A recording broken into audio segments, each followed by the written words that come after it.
Well, guys, the title of the series that we're going to begin today is called Naked and Not Ashamed. We're going to deal with a subject matter that's sometimes difficult. It can be hard at times. We can be tempted at points to draw back, but I'm really encouraging you to lean in. So as we venture out today, let me ask this question. You don't have to show by hands, but listen.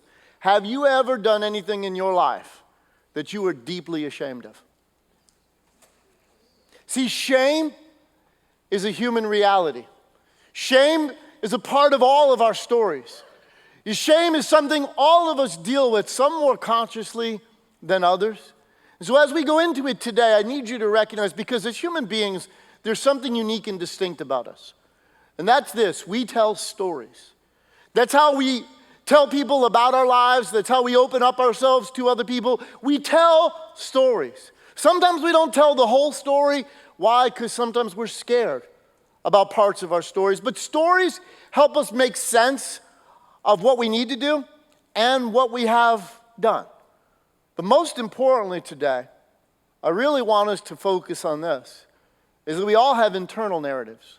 We all tell a story to ourselves. And in that story, we see things from points of view that we struggle with at times, and our stories truly define who we are to ourselves. And it's that what I need you to begin to recognize, because where we're going through the course of this series is that I want to disarm shame from its power over our lives, give you the ability not only to combat it, but to heal from it. Because what I need you to begin to recognize is, what's the story that shame has been telling you about yourself? And so the title of today's message is The Story of Shame. Today's an introduction. We're going into it. Trust me, there's no one message that's going to answer this. I'm asking you truly to take the time to invest in coming through the course of this series and kind of let it lay out piece by piece. Because you're going to discover as we go through it today that it's truly more a part of our story, more a part of our lives than maybe we've even recognized. In fact, I can tell you this: a couple of years ago, I would not have even recognized that it was my story. But the truth is, as we go through it, here's the important thing I need to go. Because what is shame? I need us to see and understand what is shame. Because shame is embedded in the story, embedded with the story with purpose. Shame has a purpose. Why? Because evil uses it to shape our view of ourselves. Shame is not just the consequence of our first parents, but shame is what our enemy uses to corrupt our relationship with God and one another. And also shame is what the enemy uses to destroy our gifts and our creativity and steal our joy. And that's why this is so important to recognize and understand. Why? Because the world that God created, what you and I need to begin to understand, what was God's design? What was God's plan? What is God's will? God wants and created a world that would emanate with beauty and joy and creativity. But shame is the tool of the enemy to destroy or to keep that world from ever coming to pass in your life individually, in your community, in your church, or wherever part of the world we're in. Shame is the tool of the enemy that we would never experience life the way God designed for us to experience. So what is shame? Here it is. I put this in the notes. And remember, guys, you can always get the notes. The QR code provides the opportunity. In fact, if you don't know this, but when you come into the service, out in our concourse before you enter, it's right there on kiosk points where you can gain the notes so you have them. It's the ability to go back over what we talk about and kind of explore it on a deeper level. But listen, this is what I wrote. Shame is the emotional weapon of evil. Let me say it again. Shame is the emotional weapon of evil. It's used to destroy relationship, but more importantly, our sense of connection. Because we desperately need to be connected. But anybody know who Brené Brown is? I love Brené Brown, read her books, listened to her on that end. Brené Brown, her TED Talk is the most downloaded and watched TED Talk in all of the TED Talk history, okay? But this is something that Brené Brown wrote. Listen, she said this: shame is the intensely painful feeling or experience of believing that we are flawed and therefore unworthy of love and belonging. Something we've experienced, done, or failed to do makes us unworthy of connection. Now, so many of us, if we're honest with ourselves, could identify with that truth. But shame, as we begin there, let me lay out something that's important to bring a distinction to, okay? As we define things in this end, shame and guilt are not the same thing. Guilt is action-based. Shame is identity-based. Guilt believes I did something wrong or bad. But shame believes that I am wrong or I am bad. Do you understand the difference on that end? In other words, you and I need to see it in this respect. We feel guilty for what we did, but we feel shame for who we are.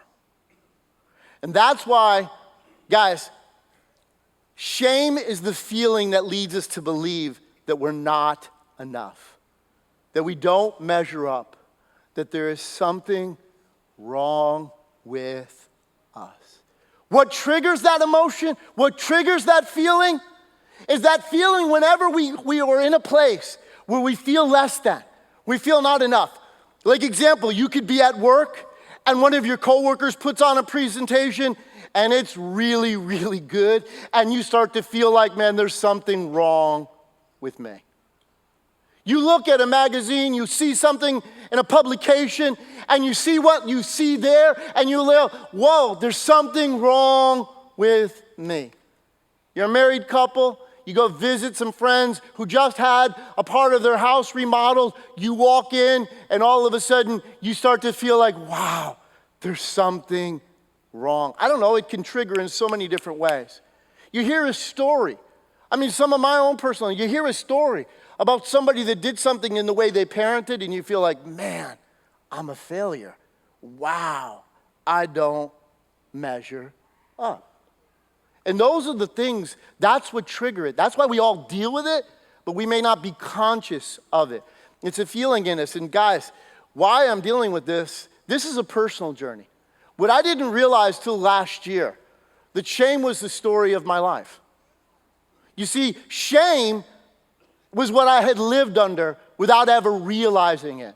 And I'm going to tell you what, you think it's easy to get up here and expose yourself, but listen to me. You guys got to understand. See, growing up, it always begins in a journey. In my journey growing up, I grew up in a violent and abusive household, okay? And no matter how hard you tried, nothing was ever good enough. And the feelings were there to affirm that reality that you're not good enough. And the reality is, those things, those feelings can create inside of us. See, when we tell our personal story, our narrative, often what we feel is that we're responsible for our feelings. In other words, I feel shame, therefore I am shame. Because I feel it, it must be who I am. It's a part of that end. And we never realize so often that it can be the product of things that happen to us. It can be the product of relationships we've been in. But often what happens is we take ownership of it. We feel it must be mine because I feel it. And therefore, because I feel it, this is just affirming. And shame tells a story that we tend to believe. And then it becomes, I don't know about you, but I know from me, in my life, it became a filter. Became a lens to see the world through.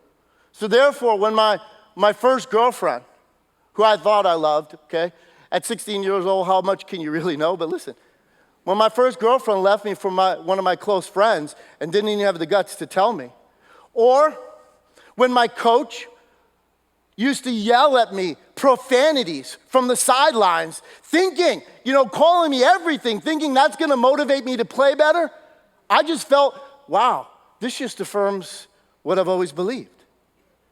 You see, we often, when we find ourselves in the midst of it, can take ownership of those things without realizing where those feelings can come from. And so because it was the filter, when my ex-wife left me for another man, when my spiritual mentor would point out all of my flaws, all of my wrongdoings, all of those things on it, it was just the ongoing narrative that shame was attempting to tell. And it was something that I didn't recognize that I had lived under. It made me, whether you realize it or not, one of the effects of shame can cause you to hide. And whether you realize it or not, people can hide in the midst of crowds. Amen. See, a lot of you in this room, you're hiding. And the truth is, we all can be masters of hiding because we're ashamed. Because here's the point. You and I need to recognize that God created us as relational beings. And because we're relational beings, we have emotions because it's required. Why? Love requires the understanding that it must be received and given in relationship. Because our most desperate needs, what we long for in our hearts, how we were created, we want to be known and be loved. But because of how we feel, we're afraid that if anybody ever truly knew who I was in total, they would not love me. And what I struggled with predominantly, because the one person I felt that did love me, but then a different narrative came up. The one I thought loved me was my mom. But it's when I was 7 years of age, diagnosed with terminal cancer. Within a year, less than the year of diagnosis, she was dead. And I felt alone. And I felt there was no one else in my world who did. Because any time anybody came close enough, the fear that they would reject or leave you became, in essence, in too many ways in my life, a reality. And so we become masters at hiding. You see, you and I must recognize this. It's understanding, despite knowing someone said or did something to cause these horrible feelings, we still tend to take it personal. We still tend to own it. We feel shame because we think we're shameful. And that's what I want us to confront, because combating shame requires work more than we might even imagine. It's a journey. It's not a one and done. I'm hoping that you don't come here with this idea that I've got a wand, I'm going to wave it over your head, but I want to give you the tools and know that you can defeat it and you can live free from it, but it is a lifelong battle. Why? Because the enemy has been using this against humanity for the last 6,000 years, and he does it better than we give him credit for. And therefore, guys, listen to me. Let's take a look at this story of shame. Because the devil's operations, again, he's been using the same one. Why does he keep using the same one? Because it has worked in so many ways, more than we're willing. But we'll look at this. We're going to look at this today as an introduction from its beginning. Because this is the story of humanity. But in Genesis 2:25, when God had created a world of beauty, when God had created a world of creativity and invited humanity to be fruitful and multiply, to join him in this end, to experience beauty and joy and creativity, this is the world that God designed. And at its very end, the author of Genesis, Moses, concludes these thoughts with this last verse, Genesis 2:25. Adam and his wife were both naked, and they felt no shame. Now notice the choice of words. Notice how he points out here how the emotional state of humanity was at the point in which God had everything the way he wanted it. He describes it this way: they were naked and without shame. Now think about it. He could have said so many different things. He could have said they were naked and happy. I mean, who wouldn't be in that setting, okay? But guess what? He didn't say they were naked and confident and strong. He didn't even say this. He didn't say they were naked and had no fear or had no sadness or had no anger. You put whatever in that. But no, he chose this, and he chose this by inspiration of the Holy Spirit, importantly, because this is where the battle lines are drawn. They were naked and not ashamed. Because why? Nakedness is the antithesis of shame. See, vulnerability, to be open, to be totally known. See, when he talks about it, yes, there was a physical reality and we get caught up in that. And yes, in the physical sense, we can deal with more shame than we realize. Why don't I look like that person? Why don't I have that person? We deal with those ends. But it's even deeper than that. He was talking about the emotional state because why? They had nothing to hide. They were fully and totally open. What keeps you from being fully transparent, fully opening, fully telling your story? Why don't we? Because we're afraid. I mean, be honest, we are in church. We're afraid that if I ever was, then the people around me wouldn't love me. The people around me would reject me. The fear that shame breeds is that I'll be alone. And so in essence, when he says this, that they were naked and they felt no shame. You see, God created us as relational beings. And therefore, vulnerability is what opens us up to experience the fullness of what God designed for us. Because as human beings, listen to me, we are at our optimal.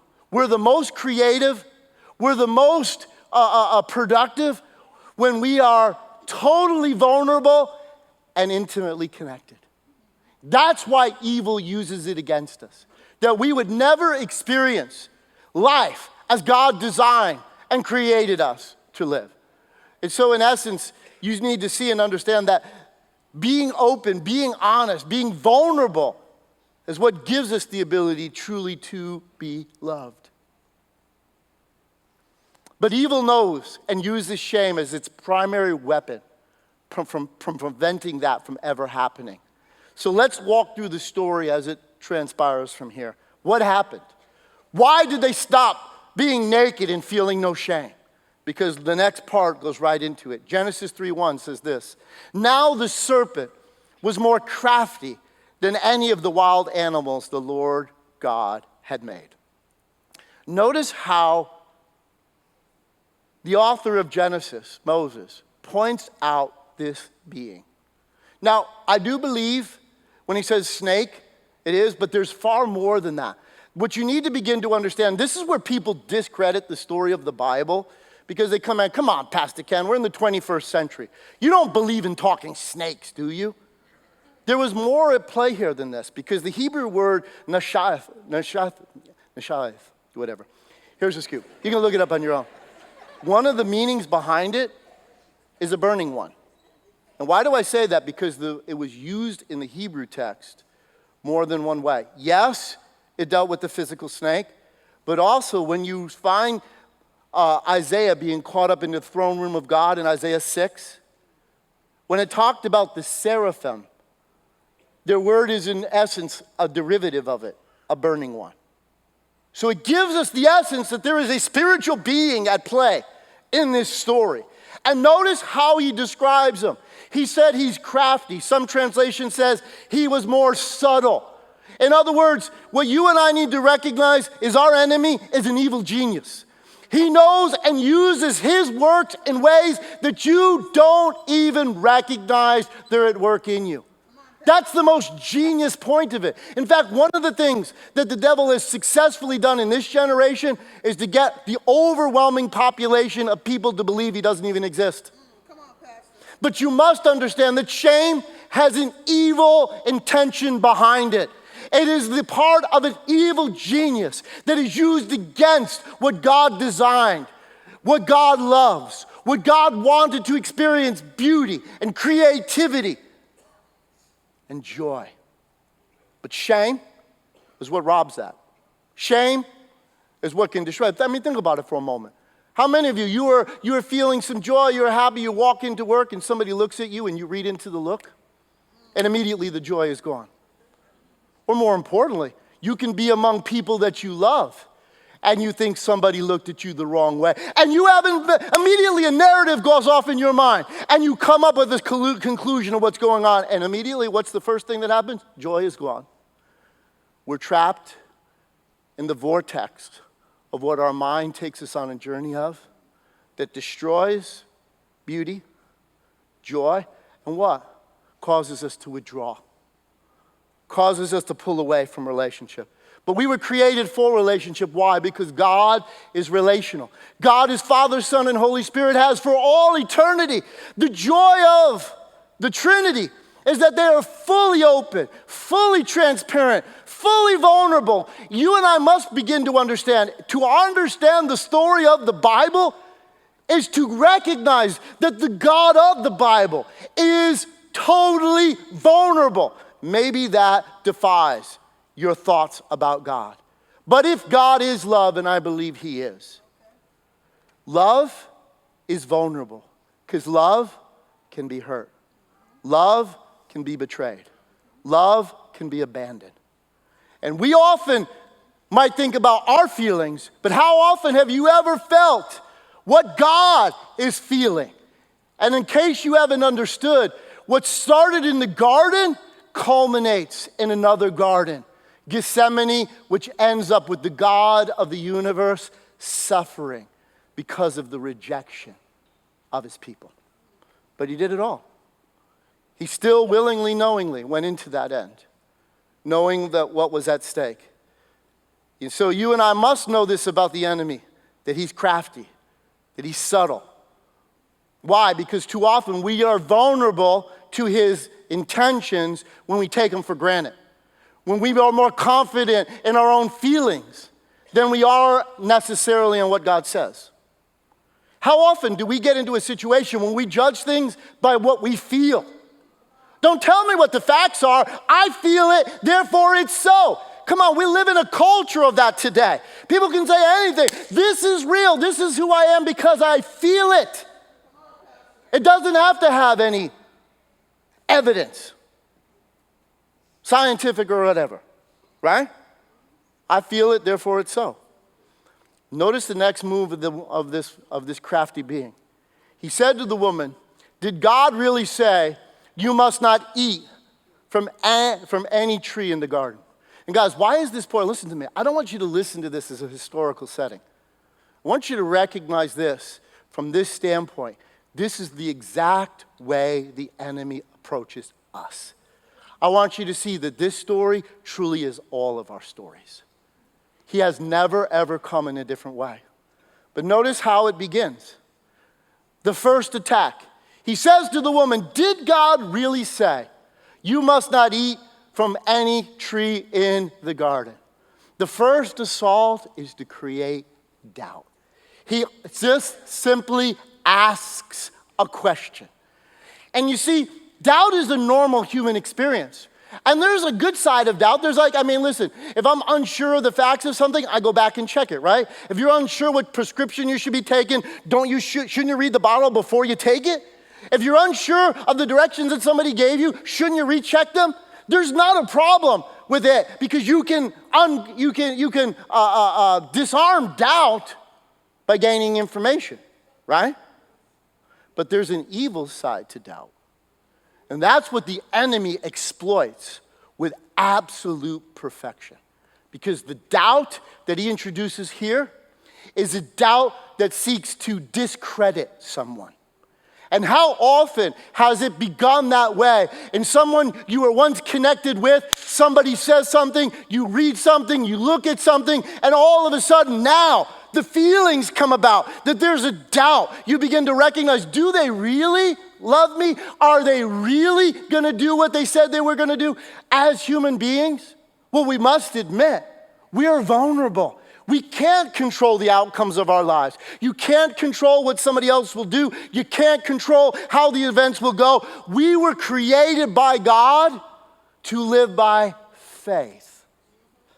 But doubt causes us to stop. Listen to me. When you talk about discrediting someone, it means you can't trust them.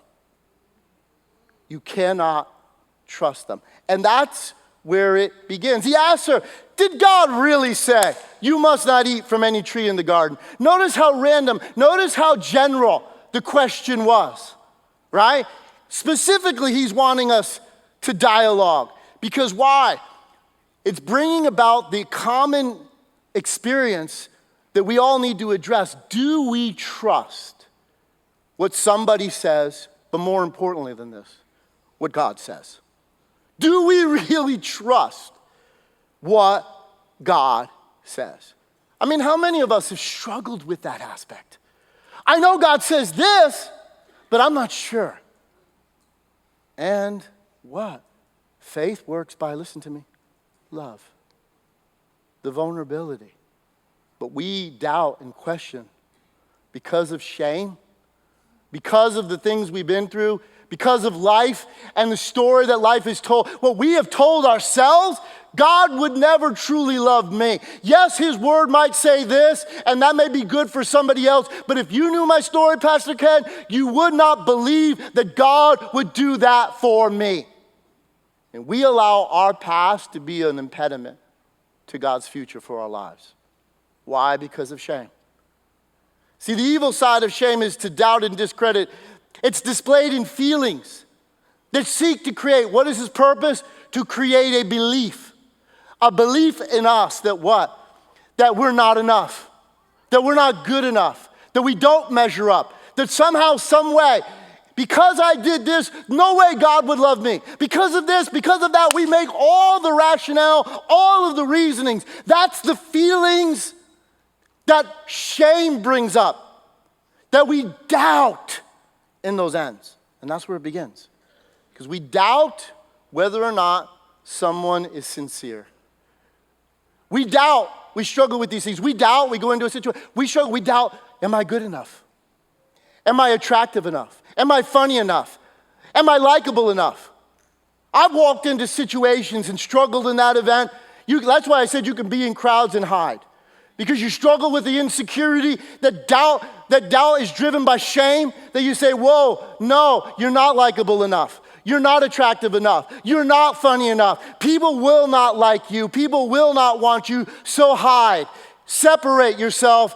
Don't open yourself up because the feelings of shame are horrible. And because we despise them, we run. But we feel them. And running never makes it feel better. But we doubt because ultimately in relationship, if we're created for it, we doubt the security of it.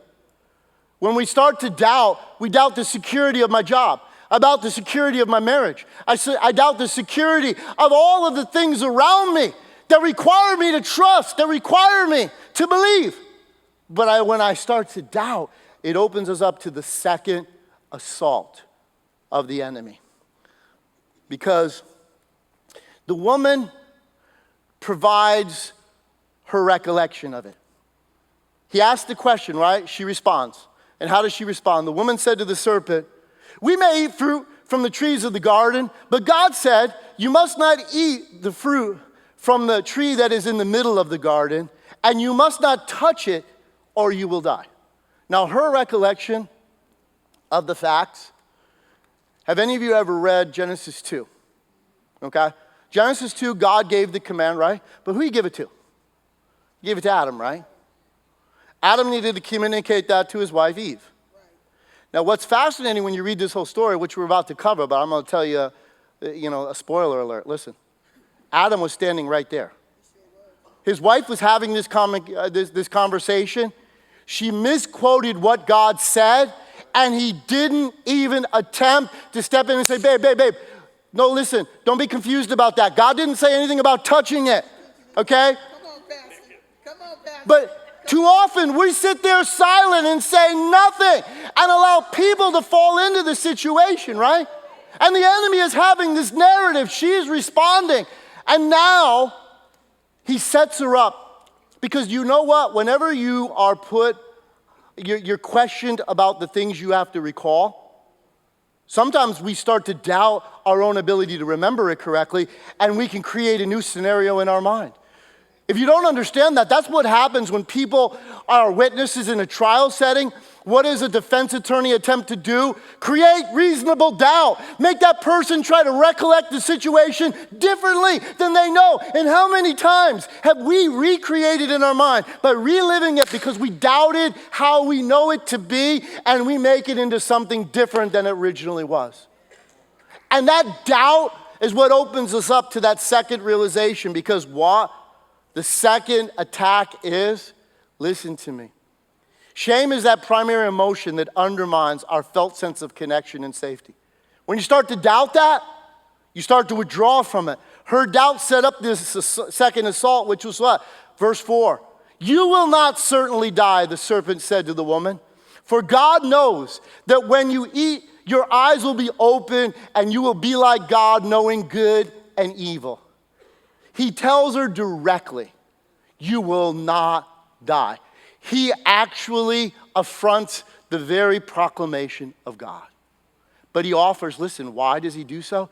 Because he offers a different rendition of reality, an alternate reality. No, because he gives the excuse why. Here, you won't die, and let me tell you why. Let me tell you the truth. Let me tell you what God wasn't gonna tell you. God knows that when you eat it, you see, you thought God loved you. You thought you were important to God, but God doesn't want you to be like him. God doesn't want to share the things that he has with you. No, you are less than. You are not worthy of that connection. There is something wrong with you. That's why God doesn't want you to have this. He knows that in the day that you eat it, you will see differently and you'll be something different. Now, didn't the Bible say they were made in the image and likeness of God? But you see, when you begin to doubt the integrity of the source in which it comes from, it makes you vulnerable to a new reality, a different and alternative reality, a multiverse. Do you understand what I'm saying by that? You begin to open yourself up to say, wait a minute. I know my spouse told me they love me, but maybe they're just using me. Maybe they just want me for this or that or the other. Maybe they don't really care about me. I know my boss told me this, that I was doing a good job, but maybe really, we come up with new narratives. We come up with new descriptions. We come up because when we have doubt, it opens us up to what the enemy offers as a different alternative. And what was the purpose of this? Because she was feeling a sense that I'm not enough. Now she was vulnerable. In that moment, the enemy said, because you're not, and he didn't ever say it, listen to me, he doesn't even say it directly. That's how subtle, that's how crafty it is. It's all innuendo. It's all implication. It's all like, listen, you don't have it because you're less than. And because you're less than, she's feeling a void. She's feeling something inside that's not met, so she looks for something to fill the void. See, shame was at work long before she ever ate the fruit. Because shame is always the precursor to temptation. When you begin to doubt, when you begin to have questions, when you doubt the credibility of God or the credibility of the people in your life, it opens you up to a different alternative. And then what happens in the moment? We believe something because we feel something. And how often do people, come on, think about it in our culture today. People believe things strongly because they feel them. Facts have nothing to do with it. I feel it, therefore it's so. And the fact is that you and I are most susceptible to the enemy's wares when feelings, internal narratives are what we build, what we call truth. You know, when I was in college, there was a girl, you don't wonder who watches this, my God, at times. There was a girl named Dee who hated my guts, and we never even had a conversation. One of my friends told me later, it was like, you know, why she hates you? She read into a look one time, I don't know even what it was. But yeah, man, this girl absolutely hated my guts. But how many times in our culture today, we live in a culture where people have strong views about somebody they've never even met and never even had a conversation with. Come on, Pastor. Come on. Isn't that the world that we live in today? You see, the enemy was planting in her a reality that was based on a feeling, a belief. And because she believed it, the next responsibility, she began to judge everything. And when you're feeling that way, We begin to look condescendingly. We begin to look condemningly. We begin to look at situations. Well, God must not be good because if he was good, I would have you fill in the blanks. And how many children have been susceptible to that? Your parents don't love you because if they loved you, they would let you go to that party. You would have the latest this or that or whatever. And we feel the enemy brings a narrative along that's based on feelings or other people's testaments that may not be based in fact whatsoever. But forget fact. I feel it. Therefore it's so. And that's how diabolically the enemy works. That's how shame takes its toll. The enemy affronts God and says, no. God's testimony isn't right. Guys, why do you think the word of God is so important? See, you should not believe it because Pastor Ken said it. You need to read it for yourself. And shall I say this to you? Faith comes by hearing, and hearing by the word of God. It's a continual. That's why this is a lifelong battle. We are to fight the good fight of faith, to trust that God is who he said he is. He will do what he said he will do. My feelings are not the indicator whether God is faithful to do what he said he will do. But how often do we sideline ourselves? How often do we walk away because of our feelings, because our perceived ideas that somehow God can't be enough? And it's because I'm not enough. That's what the enemy said, you eat this and your eyes will be open. It's the admission that that's true. To be what we ultimately want to be, we can't do it in ourselves. He said, your eyes will be open and you will see, then you will be as God. In other words, you can't perform this yourself. The question becomes, what are we trusting? To be what God designed and created us to be. What are we putting our faith in? Because in this particular moment, her feelings have led her to judge that God's not right. And then what happens? What happens? This is so important, guys. With all the relational brokenness that we sense, that we feel internally, but we never say, and why don't we talk about it? Why don't we ever bring it up? See, the enemy, he was not shy to talk about God, but he never offers her the opportunity to talk to God and clarify this issue. And why is it when we start to feel those ways, it's easier to talk about what we feel ashamed of instead of dealing with the person that we're feeling it from? Because we imprison ourselves in those ends. And our unwillingness to be honest, we're like, no, if I'm honest, I'll get hurt. I'll get rejected. Without ever realizing that without vulnerability and honesty, we'll never be healed from shame's deadly work. You see, shame comes along to tell you what you desperately need to do is the thing you're most scared to do. To be open, to expose the area so that it can be healed. See, when doubt begins to take through, it's because she felt like she wasn't enough. Then immediately, because she didn't feel she was truly fully loved, as God said she was. She wasn't truly enough. She needed, something was missing. Something was left out. And so she sought to do what? In the painful feelings that we feel through shame, we attempt to find something that will fill that void. Something that we cling to. In fact, what does the serpent do once her eyes are open? Because she's now looking through the lens of shame, because she doesn't feel desirable, he turns her attention to the most desirable thing in the garden, which is the fruit. The fruit will never produce for her what we desperately long for, the relationship, the sense of knowing and being loved. And how many things have you turned to that you have sought to fill that void, and it hasn't ever replaced that sense of knowing that I'm loved? How often do we try to fill that void with something else when it never can do that? And it makes the opportunity for temptation so desirable, because that's our way of coping with the pain we're dealing in. How many people have self-medicated? How many people have found themselves involved in, could be alcohol, could be drugs, could be porn, could be shopping. And what was the result? What happened when they ate? Because here's the point. Listen to this. Verse 6, when the woman saw that the fruit of the tree was good for food and pleasing to the eye and desirable for gaining wisdom, she took it and ate it. And she also gave some to her husband, ding, ding, ding, ding, ding, who was with her. And he ate it.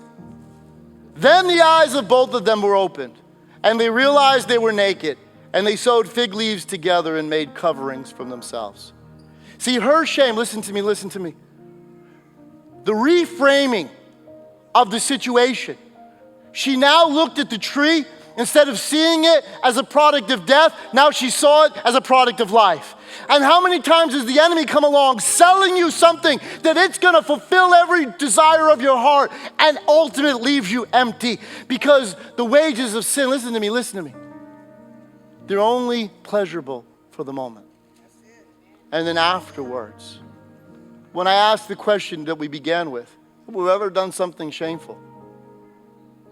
We all know there are issues of our life we hope that no one ever finds out. We've got them locked away. We've hidden the key. We've thrown it into the depths of the ocean. We've swept it under the rug, locked the door. You name it. We're never letting that out because we're so scared that if anyone ever knew that, I would not be loved. But listen to me. This is so important. Her shame does not emerge apart from her provocateur. She does not feel shame apart from the voice of evil that tells her, without telling her direct, that you're not enough. That's the problem. That's why the situation is creating in her a hunger that she seeks to fill in some other vein other than the only one that could fill it, which is the God who created them for union and fellowship. And how often have we run away from God in those midst? How often? Because listen to me, church should be a place that we do not deal with shame. But unfortunately, it can be one of the places that people deal with it the most. Because what did they do? Listen to me. What did they do? They sewed fig leaves together and hid. What were they doing? They decided they needed to hide parts of themselves from other people. So why? Because they're afraid if others knew that part of my life, they would not love me. They would not accept me. And that's the craziness of social media today. We post only certain parts of it, and then it causes shame in the people who watch it going, oh, I wish my life was that. But they're not even seeing the whole story. They're watching the highlight reels. And we shame one another because in the midst of it, when we feel shame, this is what happens. Shamed people shame people. And we hide behind religious garments when we come into church. We hide behind things because we're afraid. Oh my God, I don't want to get stoned. And I don't mean recreationally. I don't want people to throw rocks at me. People are scared. If you want to know one of the major reasons why the younger generation has been walking away from the faith, because they see the hypocrisy of a community that's supposed to bring healing and only bring shame. And if you don't think so, it's one of the things that angers me most about social media and the internet, where I shut it off because I'm tired of Christians shaming other Christians, calling people out, thinking that they're the provocateur of all truth when they don't even realize they're falling into the enemy's prowls. Think about it, guys. Come on, just be honest for a moment. 2020, the church went to shaming each other over political views, over vaccines, over masks. Are you kidding me? Was there any difference in the community of faith than the culture that we live in? But you see, when shame is funneling, when what you feel you can't deal with, it's easier to put the attention on someone else and shame someone else than deal with my own hurt, my own pain, my own sense of inadequacy. And that's why, guys, I want you to journey with me. Because the ultimate end, where I'm going to ask you this, the ultimate end of all of this is I'm going to ask you to put it all online, to put it all on risk, to believe in a God that would love you so much that he would rather die than let anything come between you. That's the place where healing begins. But that is a battle. Because where do we first feel shame? You step out, you do something wrong. The same enemy that tempts you is the same one that condemns you. The same one that tells you, God, how many of you in this room, you think the reason you don't get involved, the reason you don't do things here at church is that you like, man, if they knew my past, if they knew where I've been, if they knew what I struggle with, they wouldn't want me on the team. No, that's for perfect people. No, let me tell you this. The very message of the gospel is that God came for broken people. And this should be a place of healing. And that's why what I want to say to you today, we're going to say through the course of this series, shame off you. Because we live in a culture where everybody's trying to put shame off you. But when you walk in these doors, what I want to hear come out of our mouths is shame off you. No, you are beautiful. You are creative. God has something in line for you. Because until we're willing to believe that, we won't open ourselves to the healing process that's necessary to free us from shame's deadly effects. And so, let me close today by asking you, what are you hiding behind? What are you hiding behind? What keeps you from being open, being totally honest with the things what are you hiding behind? Are you hiding behind your work? Where you get yourself so busy that you never really deal with this stuff? When God asked the question, where are you? Emotionally, he wanted to know, have you taken a look? Where are you?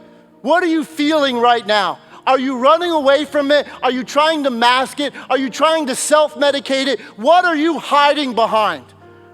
Are you so engrossed in your work that you don't have to deal with how you feel? Maybe it may be video games.